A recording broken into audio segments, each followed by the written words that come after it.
बघा 7व्या नंबरचं गणित असं आहे, 9, 8 आणि 0 या अंकांचा उपयोग करायचा आहे, परंतु इथे सूचना आहे कंसामध्ये, जेव्हा अंकांचा पुनर्वापर करण्याची अनुमती नसेल. म्हणजेच करू नका ना, त्याचा अर्थ असा होतो. अंकाचा पुनर्वापर करायचा नाही. अगोदर अंक लिहून घेऊया. बघा 9, 8 आणि 0 हे 3 अंक आहेत. आता यांचा कोणताही पुनर्वापर न करता 3 अंकी संख्या बनवायच्यात, तर त्या किती बनतील हे सांगायचं आहे ना. तर किती 3 अंकी संख्या बनवता येतील, फक्त काय करायचं आहे, 3 अंकी संख्या बनवायच्यात आणि किती बनतील बघायचं आहे. पहा बरं मुलांनो, चला सुरुवात करूया. हा जो अंक आहे, आता याचाच वापर करून 3 अंकी संख्या बनवण्यासाठी बघा, मी याला कुठेतरी बारीक अक्षरांमध्ये इथे लिहिणार. 980 पहिली संख्या, याचाच वापर करून याचीच घेऊया.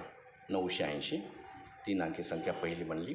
आता पुनर्वापर तर नाही करायचा, परंतु पलटापलटी करूया. 890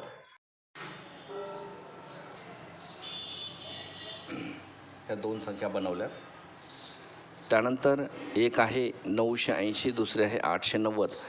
आणि आता यालाच आणखीन काही फिरवता येईल का? नाही, परंतु हा 0 आता फिरवता येईल. ह्या दोन्हींची बारी झालेली आहे.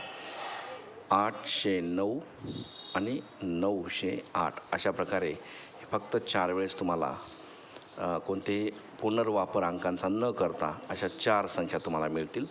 यापेक्षा अधिक नाही मिळणार. म्हणजे ऑप्शन नंबर ए, अर्थातच 4 नंबर, ऑप्शन नंबर ए हा बरोबर आहे. चला पुढे जाऊया आपण आणि बघून घ्या ह्या प्रकारचं गणित. तर आता इथे आपण थांबूया. त्यानंतर पाहणार आहोत नवीन स्वाध्याय. ठीक आहे. आणि परत एक वेळेस सगळ्यांना आठवण काढून देतो, कृपया तुमच्या काहीही अडचणी असतील तर माझ्यापर्यंत पोहोचवा. धन्यवाद.